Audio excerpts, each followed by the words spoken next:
Kevin Buckner. Grew up in southeastern New Mexico on a little farm. My parents were among the first members of the church there, so we were, say, grew up very LDS, and the church was the center of our lives, pretty much. And really, I'd never even heard of anybody that, I don't know if I knew of anybody that had died from suicide.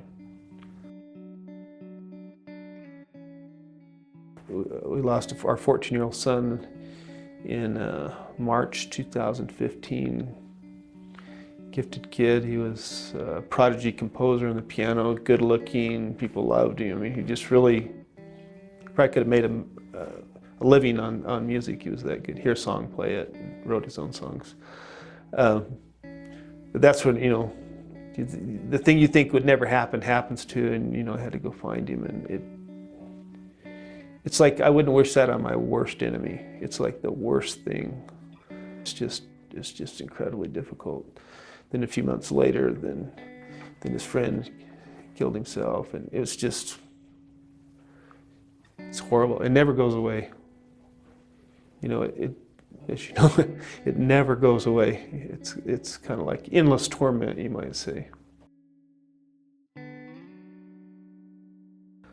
think off the bat, one thing that helped me that, I mean, when you talk about the what ifs, it's like, you know, we're waiting to get him into a treatment facility, you know, for depression and suicide. I talked about there's a wilderness program. I mean, I go on and on the things that I wish I'd done, and so when that happens, I kind of had to come to the terms that just like for him, the atonement of Christ is the only thing that's going to heal that, and for us too, the ones that are left, the ones that, you know, are hurt and all the what ifs, you wish the atonement it's got to heal us too, and that's probably helped me the most. I mean, there's just the what ifs just never quit coming. You know, I should have done this. I should, you know, it just never ends. Well, I think the thing is to talk. I mean, it just blows your mind how many people or kids are struggling with this issue. I mean, because people come out of word work when you have this. I think some people are always afraid to talk to us, and we're like very open. And I think that's kind of common maybe with most, I'd say the average LDS person going through this. They're willing to talk because, I mean, you want to do anything so somebody didn't have to go through what you went through. But there's just a lot of kids struggling. One is get help, talk to people, tell them what's going on, and people actually help them. Once you know somebody has that, you don't leave them alone. Probably the big thing I'd tell to somebody that's thinking about, and I've thought about this a while. In fact, I saw it was a TV show, and this girl's going to kill herself, and the other character starts rambling on about a suicide bomber in Beirut and the carnage left by it, and she's like looking at it, what is he talking about? And then she says, that's what it is when you take your own life. It's not a suicide, you're a suicide bomb. And so the amount of people that the pain it causes is just tremendous. And you think, you know, in our case, a 14-year-old boy, you know, the stake center was packed, they're standing remotely, and you think, you didn't think that affected you, but that's how many people it affected. You know, they felt the pain. It wasn't, I think people think, oh, the world's better off without me, it won't hurt anybody, but you have no idea. And the pain you'd cause to a parent, a spouse, a child is just beyond.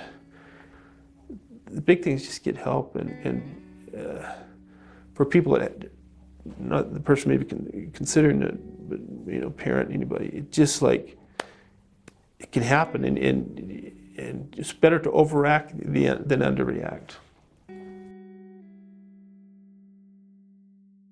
We started, it's kind of my wife had wanted to, it came to her mind that she wanted to maybe give some pianos to some kids or help some kids. And then my daughter's friend who works for a PR firm in Salt Lake, who's just like a dynamite young lady.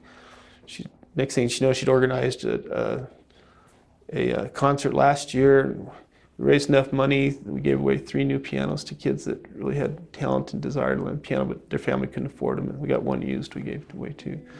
And on the foundation, so if you go to the Wesley Foundation site and you have somebody that has a need. I think our goal is to get at least one piano this year, maybe a scholarship. There'll be an application on there so people can apply. Actually, the kids we gave it to last year, one was actually up in Idaho outside of Twin Falls. Her dad had been ill, and we gave her piano. She's a senior in high school. In fact, her dad since passed away.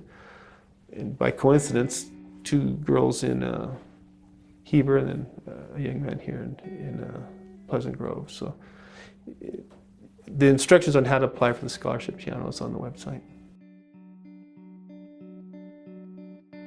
It gives you a lot more compassion. I don't think I've had a lot of empathy. I mean, death has never really bothered me. It's just part of life, and my parents died.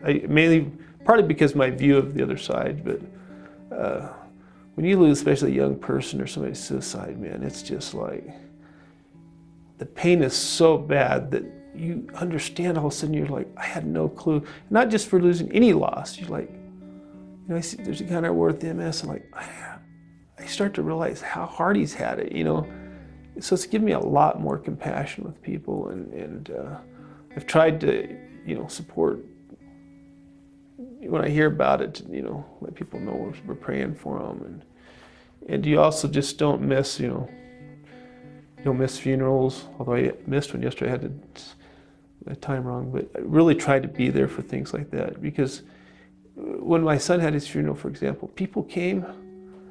There's a guy there that Nick Stewart, who was Taipan Trading, had done business for 10 years, and he showed up at the viewing, and people I'd worked with. There was just a lot of that. You're like, whoa. A mission friend of mine that lived up in Idaho found out, and I hadn't really talked to him much in 20 years. He came down, and so you really appreciate that, and it makes you want to do that more for other people.